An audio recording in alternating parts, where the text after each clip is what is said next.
field of corn. It's May 30th, 2025. And we've got smoky skies from Canada.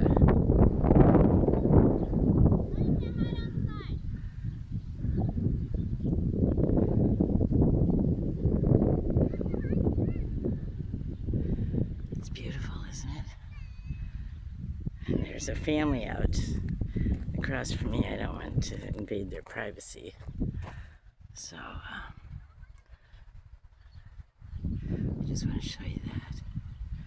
It's really beautiful.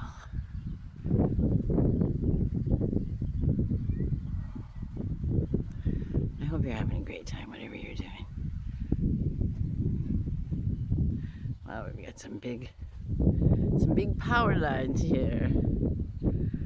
And those, it looks pretty to the east.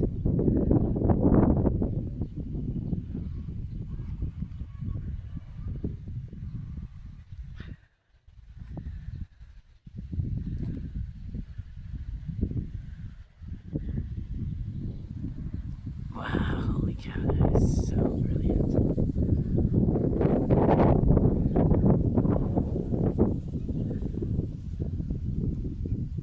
I can't look at it with my eye because it's so bright and it looks round, but when I look through my camera, it's not round. You can tell there's clouds around it, around the sun. Man, that's intense. All right, love you.